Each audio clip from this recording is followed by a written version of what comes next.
Republican Congressman Cliff Bentz is in Bend this weekend to meet with Central Oregonians and address a variety of concerns across the high desert and beyond. I sat down with him earlier today to discuss drought concerns, big tech, and his top priorities for Oregon moving forward. And I wanted to start off by talking about, the wildfires that really devastated, many parts of Oregon last year. And I know still people to this day are recovering from that. So what can still be done and what needs to be done moving forward to prevent these wildfires from happening? Well, the first thing we can do is have conversations just like this one, where we share with people the need to clean up around their homes and reduce, to the extent they possibly can, flammable materials that are just waiting for a fire to come along. So getting the word out to people and reminding them of the immediacy of this danger is super important, because once the fire is upon you, too late. And I understand you've recently been assigned to the GOP task force on big tech companies.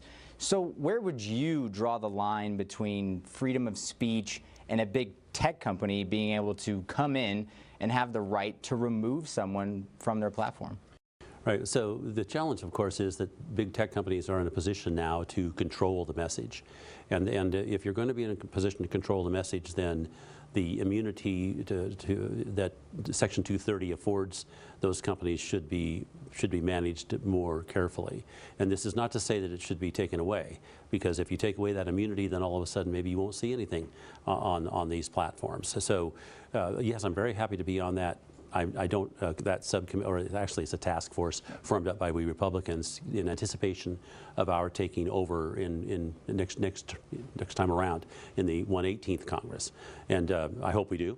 And if we do, we will have had a chance to get together, think this through, and address it carefully. It's extremely complicated, but we need to do something. The abuse of power in that space is obvious, and we need to address it. And a lot of people will contact us and they feel that there's a certain bias, whether it be leaning left and or right.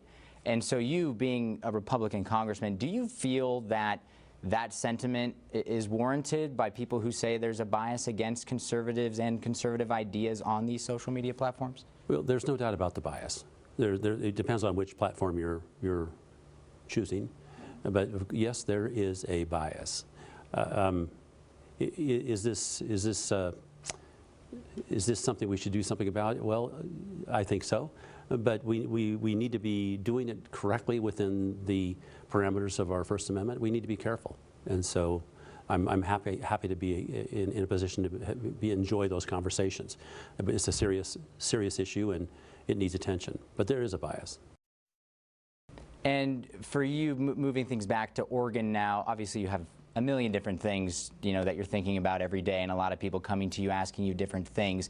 But if you had to list perhaps your top 3 priorities with Oregon specifically, what would those be? Well, the first one's water and the drought and how we're going to respond to it. The second one's fire, because of course the fire is going to follow drought. The third one is there's a whole bunch of third ones, but housing's huge. Housing's huge. Infrastructure is huge.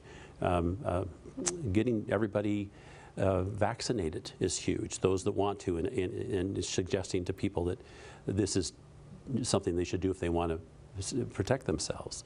That's huge, because we can already see some bumping up in the spaces of people becoming infected. So that's a big deal.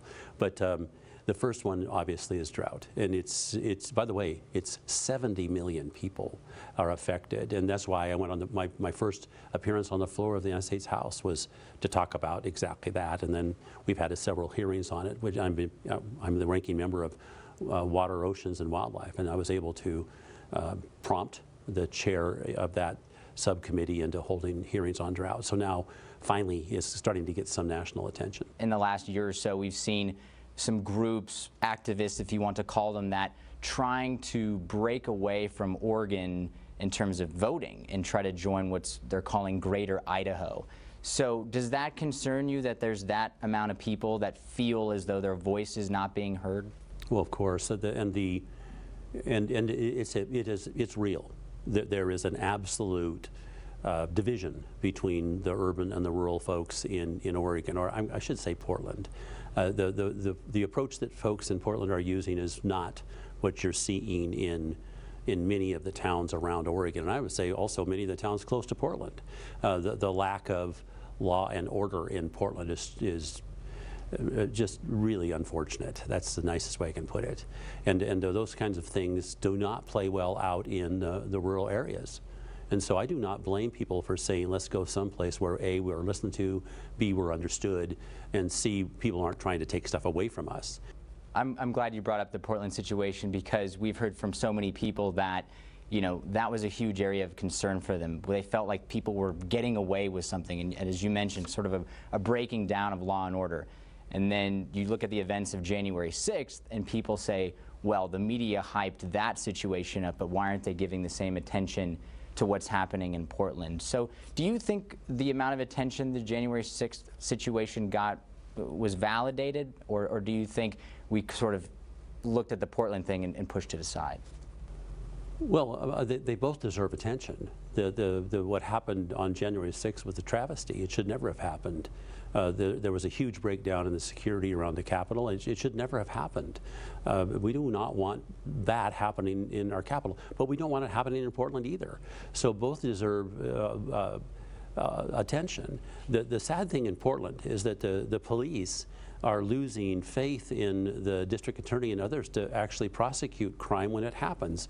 So the police put themselves at risk, and then the folks that they arrest and justifiably try to prevent from doing harm are not held to account, and so that's not good.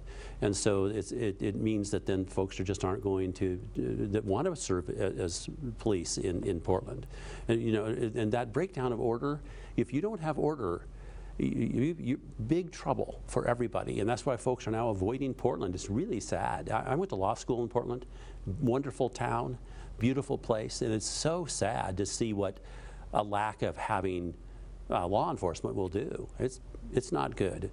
What I'm happy to say is that the towns around Portland, like Beaverton, Hillsdale, those other places, they do have order, and they're not seeing this kind of rampant lawlessness.